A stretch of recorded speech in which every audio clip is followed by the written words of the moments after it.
Gabi po sa inyong lahat. Ako po si John Celso Itatoy at ngayon kasama ko po si Lizelle Timusan.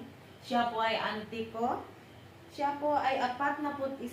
Nakatapos po siya ng Bachelor of Science in Geothermal Engineering. Ngayon, handa ka na ba? Handa na po. Simula tayo.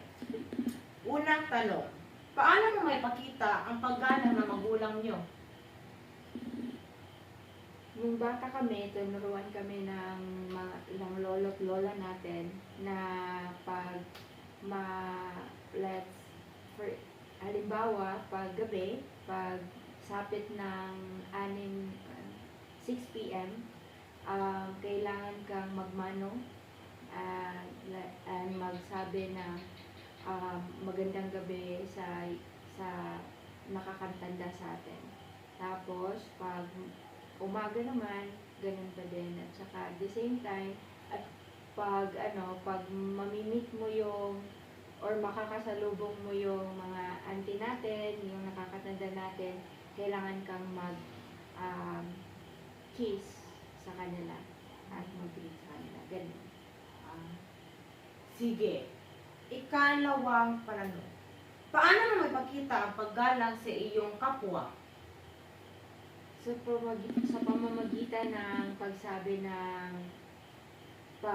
ng po, if nakakatanda sa atin, at saka lagi kang merong ginagamit na please, or if gusto mo humingi ng tulong, kailangan kang gumamit ng tamang tanong or na pautos sa tao na may respeto yung pagkasama. Ganun. Ikatlong pananong. Sa iyong palagay, paano mo makita ang paggalang sa iyong pamilya? Well, unang-una, dapat kang masunurin sa mga magulang mo. Ay, not only sa magulang mo, sa magulang ng lahat, like sa mama at papa mo, kung ano yung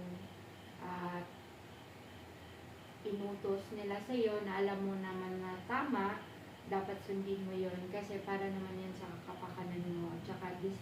At halimbawa, pag meron kang natatanggap na mga utos or mga advice or payo galing ng magulang, kailangan natin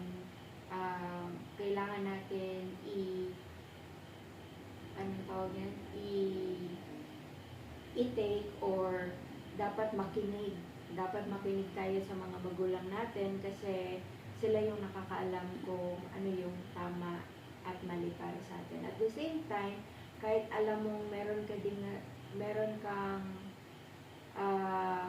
alam, kailangan mo din siyang i-communicate mo sa magulang mo para meron kayong magandang samahan sa isa't isa. Ganon. Salamat po sa iyong oras ngayong gabi. Iyon na po ang lahat. So, salamat kayo sa imuhang oras karon. You're welcome. Bye!